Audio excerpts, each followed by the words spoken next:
Thank you. Thank you very much, ladies and gentlemen. Thank you, Ambassador Solomon, for that very generous introduction. And just by way of comment, Dick was focused on Cambodia, as he mentioned to you, but guess what? We got a peace agreement in Cambodia thanks to Dick's efforts while we were spinning around in the Middle East working on minor matters, right, Dick? Madrid happened on the 30th of October, 1991.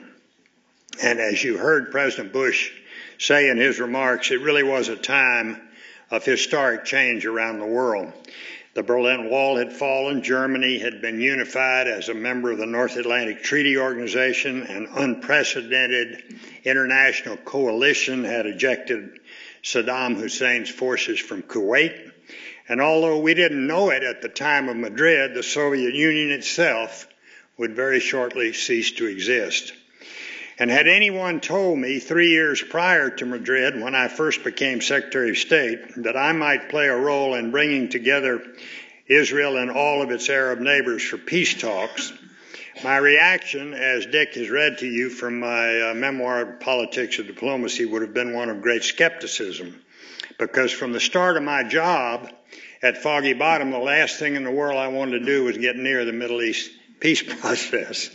There were many, as I just mentioned, many historic opportunities in other parts of the world, and I saw that Arab-Israeli dispute as a pitfall to be avoided at all costs if possible. And if my own instincts were not enough to guide me in that regard, I had gone around before taking office as Secretary of State, and I talked to all the former Secretaries of State who had served, and I talked to many former presidents, and every one of them said, stay away from that conflict. Everybody who touches it gets burned. So I came into office saying one thing I wasn't going to get involved in was Middle East peace. I did recognize that this was a vital region as far as American national interests were concerned. I recognized it was a perpetual tinderbox whose seemingly constant crises had invariably demanded the attention of my predecessors. But face-to-face negotiations between Arabs and Israelis at that time really did seem far-fetched. Maybe not quite as far-fetched as they seem today. But as events unfolded around the world, we sought at the State Department to manage the delicate and dangerous relationships in the Middle East with what I would say at best would be called a modestly activist policy. And we did so with very, very little success. But a new dynamic had become apparent by March 9, 1991. We had a breakfast earlier this morning with a lot of the people who worked on Madrid. And one of the participants said he remembered a meeting in Houston, Texas in March of 91 where President Bush and I were in attendance, and we had some of the peace process people with us. And we, at that time, recognized, this is now about 3 weeks after the end of Desert Storm, that there might be some potential here. And I think I first recognized that as I flew over the Kuwaiti desert with those oil wells. Skip, you remember that. Skip Ghanim was our ambassador then, that Saddam Hussein had set on fire, flaming in the desert sky. Iraq's retreat in the first Gulf War, I think, coupled with America's emergence as the preeminent global superpower at that time, had changed things, and had changed things significantly. By defeating that fourth largest army in the world, the United States had simultaneously enhanced Israel's security and strengthened the hand of moderate Arab states like Egypt, Jordan, and Saudi Arabia, who now had an even greater respect and gratitude for us. At the same time, the Soviet Union, who had long been a source of patronage for Arab rejectionism, had supported in that Desert Storm in the first Gulf War, supported actively what the United States had done. Didn't send troops, but voted for our use of force resolution in the Security Council. So in short, events had taken place that we thought might make it possible for us to unlock the diplomatic gates that had blocked Middle East peace for decades. Our power, America's power that is, and street credibility at the time were unmatched. Perhaps we said to ourselves there was an opportunity now to do some of the things that had not been possible before. And so, as President Bush just indicated to you, we launched a major effort to bring Arabs and Israelis together in direct face-to-face negotiations. Our goal was as simple in theory, frankly, as it would be difficult to accomplish in practice. We wanted, if we could do nothing else, to break the historic taboo against face-to-face talks in the hopes that that might lead us somehow to a comprehensive settlement between Israel and the Palestinians and between Israel and all of its Arab neighbors. And so we proposed direct talks between Arabs and Israelis in the form of a regional conference that was to be co-sponsored by the United States and the Soviet Union, something that a year or two earlier would have been unheard of. All parties would be represented. We understood that determining the question of who would represent the Palestinians might be the most difficult hurdle we would have to clear. The other major hurdle, of course, would be getting the Arab states, particularly Syria and Saudi Arabia, to change 40 years of policy and agree to meet face-to-face with Israel. For Syria and Saudi Arabia to do that would be tantamount to their recognizing Israel's right to exist, something that those two and other Arab states at that time had been unwilling to do. Now, the concept of a regional conference was an exercise in creative ambiguity. The Arabs could claim it was the international conference that they had long sought. Similarly, the Israelis could contend that it was really nothing more than the face-to-face discussions that they had said they desired for more than 40 years.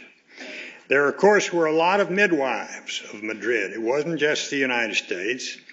We had tremendous help from Saudi King Fahd, Egyptian President Mubarak, Jordan's King Hussein, and Israeli Prime Minister Yitzhak Shamir. Although he was not totally enthusiastic about Madrid, he did show up, and he deserves some credit for that and for something else I'm going to talk about in a few minutes. But one of the most intense periods of diplomacy focused on Damascus and on Syrian President Assad. A key moment there came in the spring of 1991 when I gave Assad's foreign minister a letter from President Bush inviting the Syrian government into direct negotiations with Israel, but we accompanied it with a letter of assurances from the United States to both Israel and Syria. That same letter of invitation and similar letters of assurance went to Jordan, to Lebanon, and to the Palestinians. After further negotiations with Assad over a period of weeks, and after, as Ed Derigian will remember, one very notable double cross by him, which almost blew the whole thing up, he finally agreed on July 14 that Syria would come to Madrid. We checked his response. I didn't believe it when I was told about it over the telephone. In fact, I was so uncertain that I went out and said, our ambassador in Damascus has informed me that President Assad has said. So that if it didn't turn out to be true, it was Derigian's.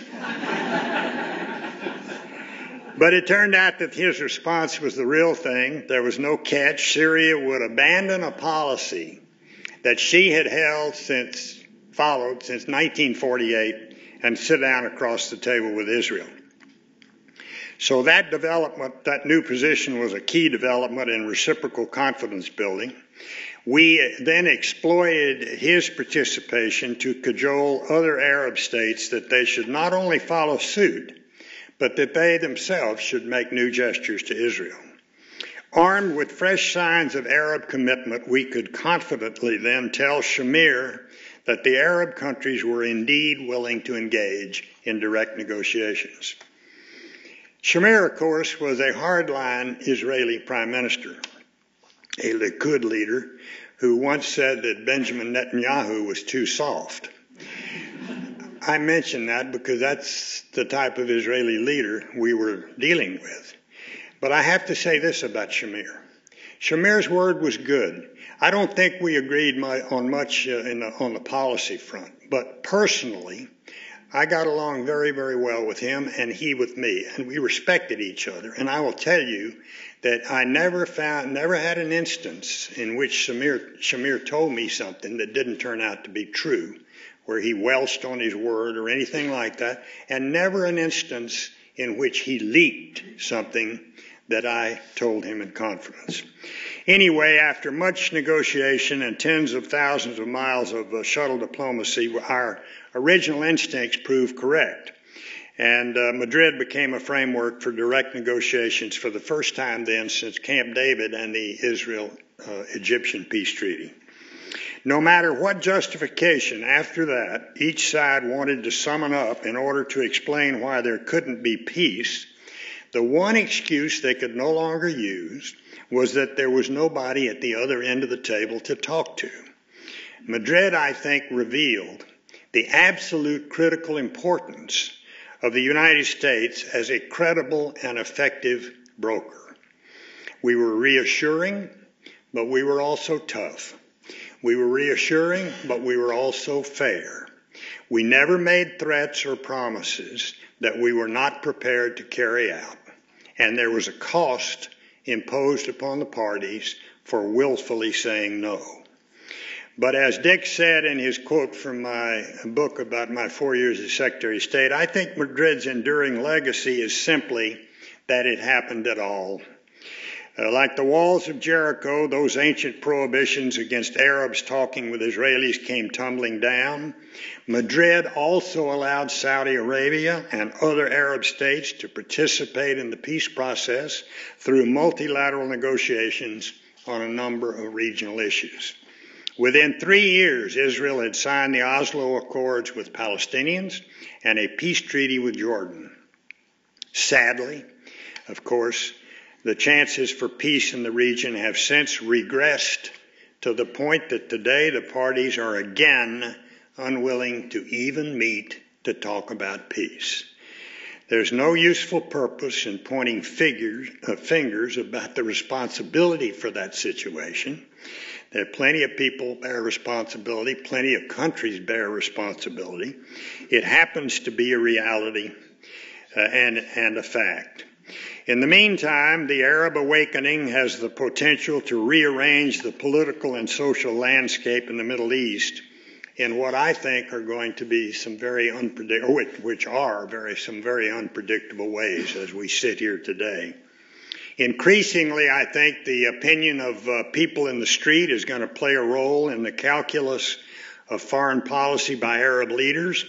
That's going to make it harder for them to sit down to engage in peace talks with Israel.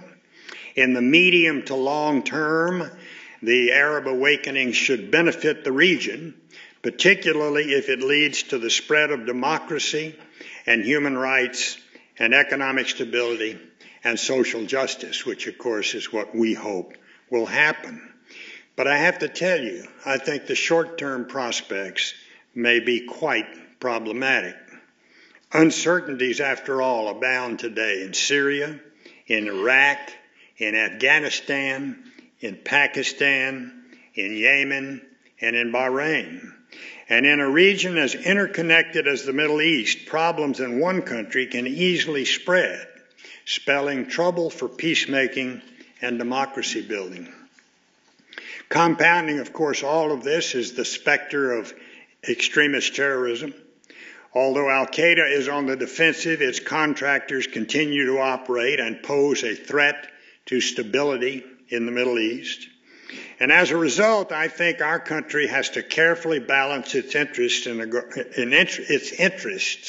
in regard to the Arab awakening, and do so on a case-by-case and country-by-country basis. In many ways, of course, we have come full circle now, since 1989, when I became Secretary of State and had hoped to avoid the Arab-Israeli dispute.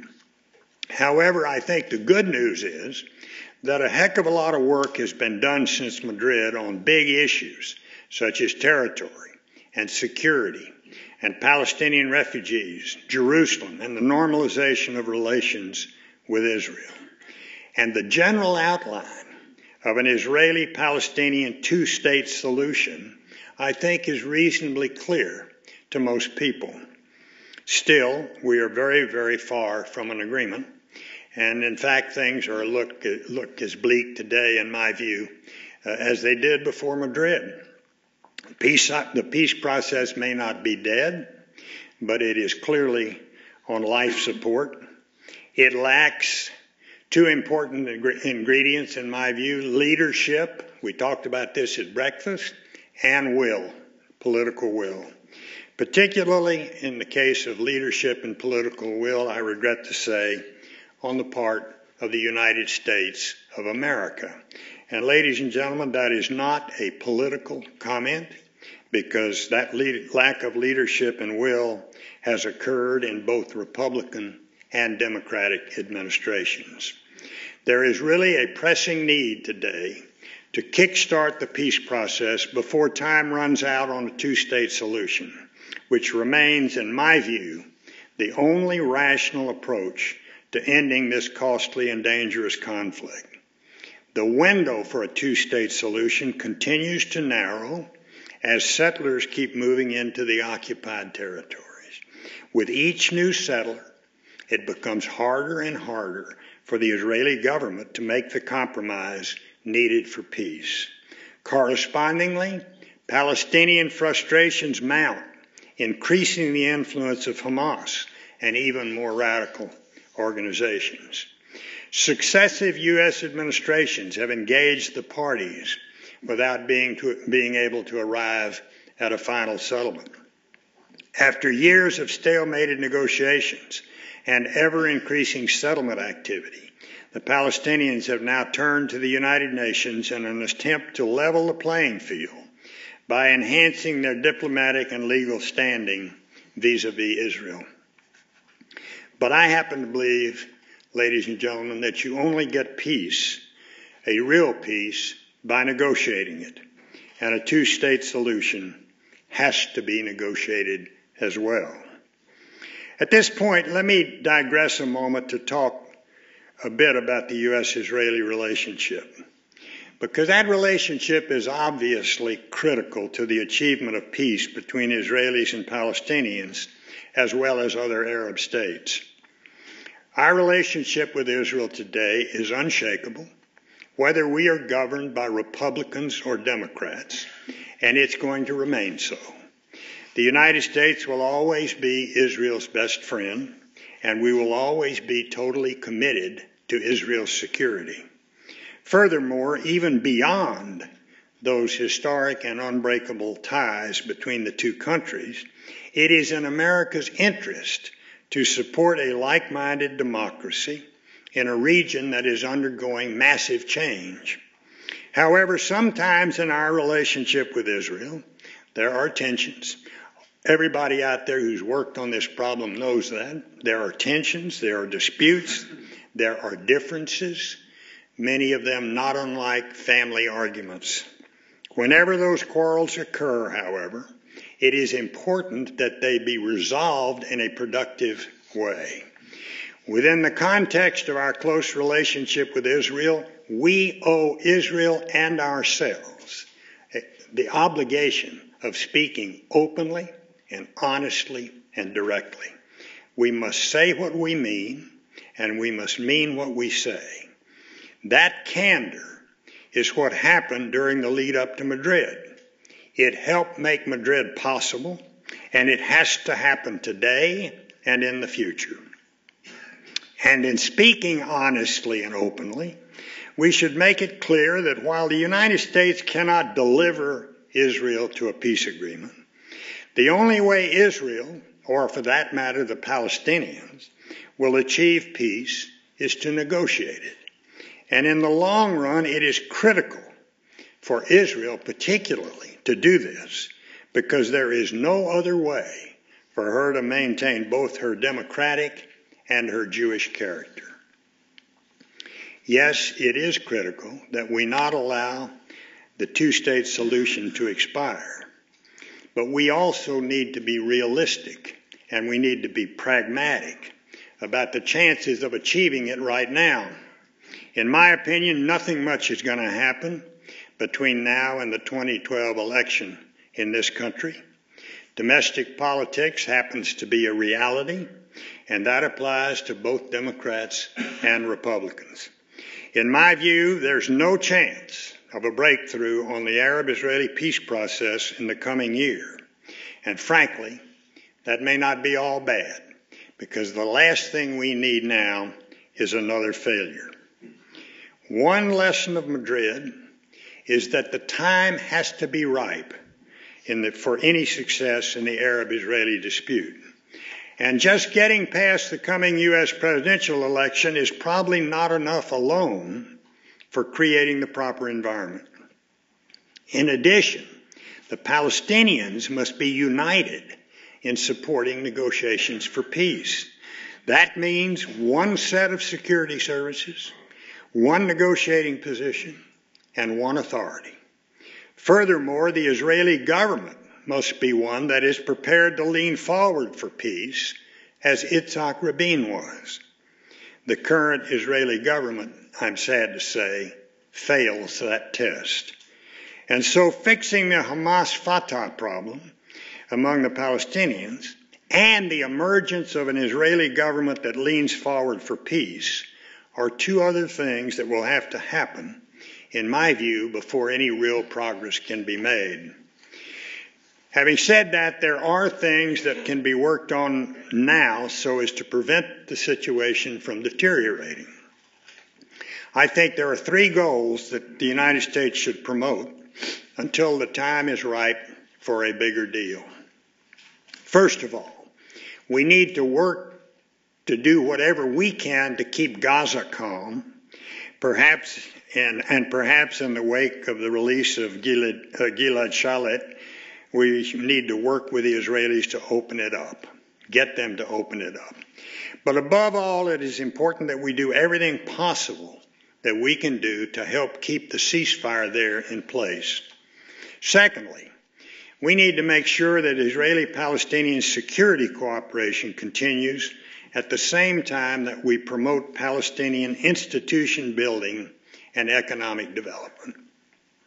And third, we must work to maintain the peace agreement between Egypt and Israel. Should that peace agreement blow up, you can forget about any Israeli-Palestinian agreement.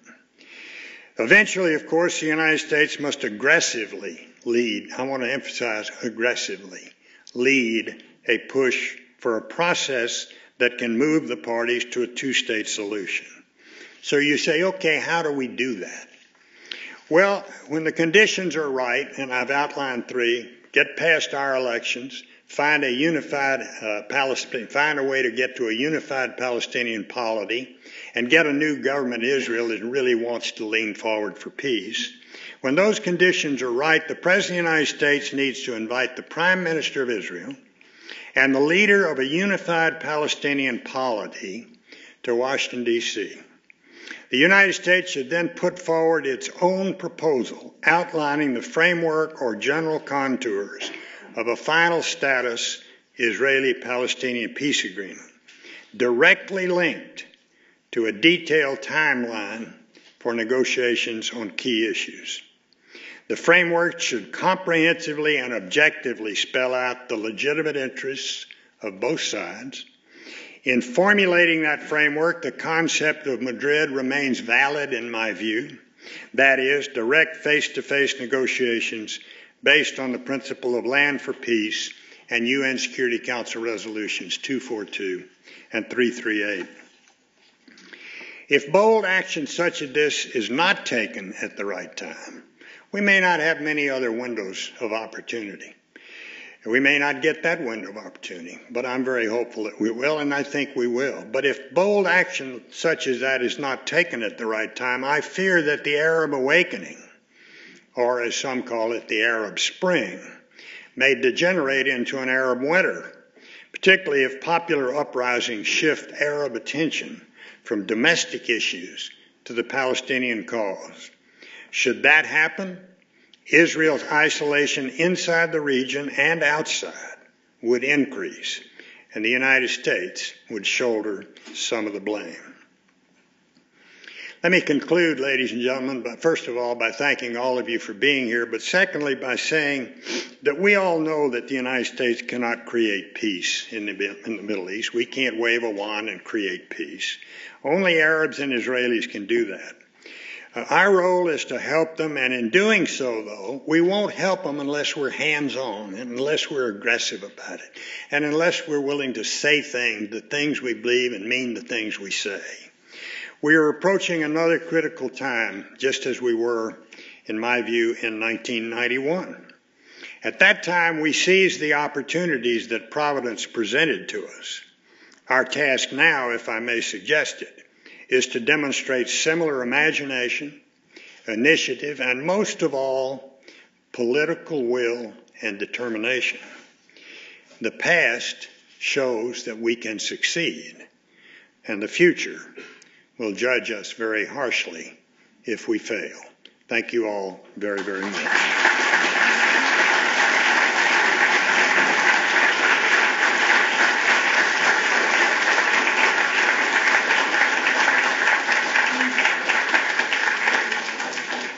Secretary Baker has very generously agreed. We have about 10 minutes to take some questions. So if you have a question, Paul, what's the modalities here at USIP?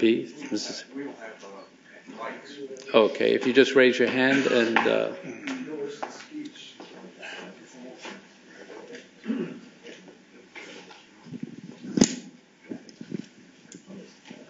The lady there. There's a lady.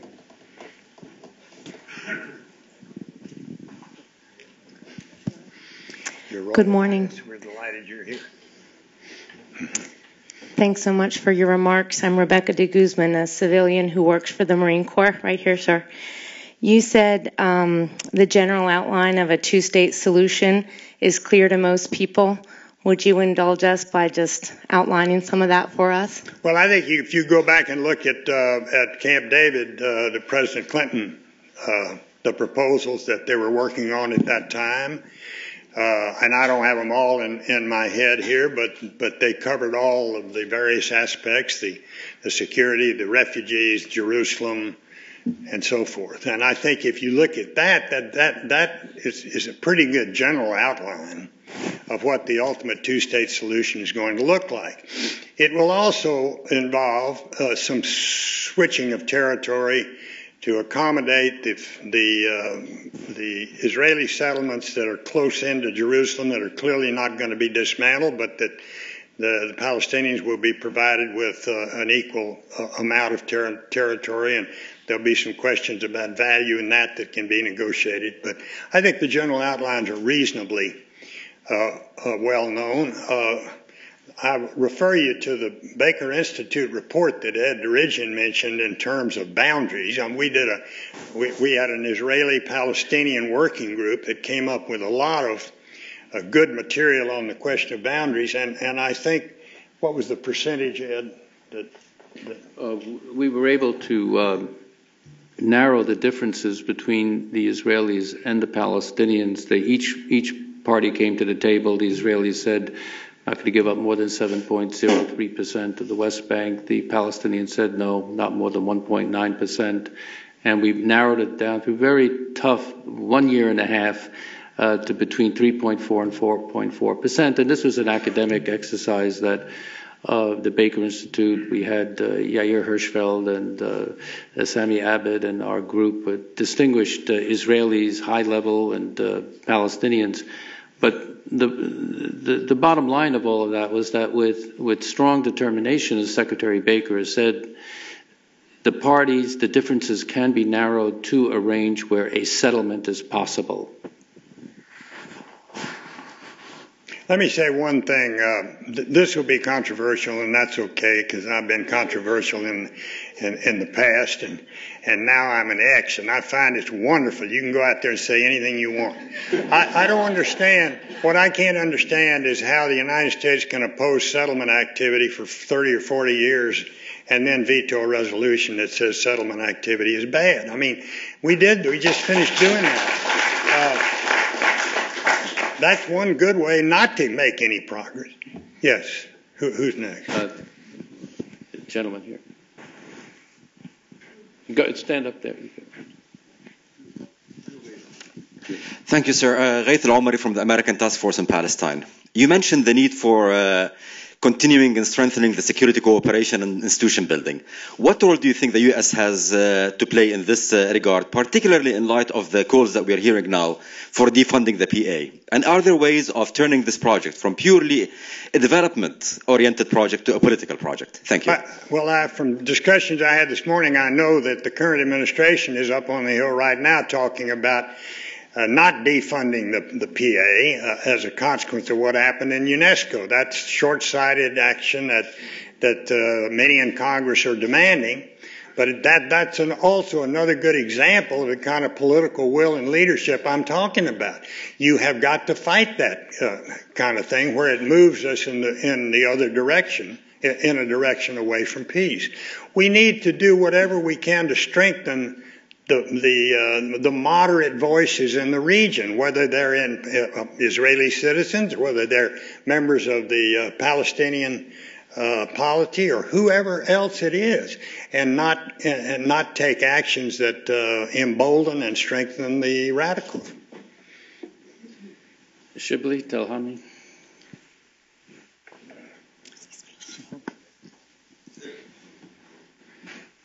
Thank you so much. You said that it's unlikely that we will have any real breakthrough with this Israeli government, so you have to wait until there's a next government. Is the U.S. a passive player in that? What if it doesn't happen? There are a lot of people who looked at your tenure and said that the Shamir's losing the elections in Israel had something to do with what the U.S. did or didn't do. Do you see the U.S.? No, it had something to do with what Shamir did or didn't do. When we said, look, he wanted $10 billion in loan guarantees in addition to what we gave him every year, and we said, we don't think we can do that for you, Prime Minister, unless you're going to give us some assurances that the money's not going to be used for settlement building. He said, well, the people in Congress tell me I'm going to get it anyway. And my friends here in Washington tell me I'm going to get it anyway. We said, well, fine, we'll see you on Capitol Hill. And we did, and we won. And that's what cost him the election, not the fact that we did something. I mean, we stood up for our principles. We said what we meant and meant what we said. That's what I'm talking about. And it's not just with Israel. You'll hear there'll be some panels this afternoon, I hope, that'll get into some of the anecdotal material about how we got to Madrid. And I see Gamal Halal here.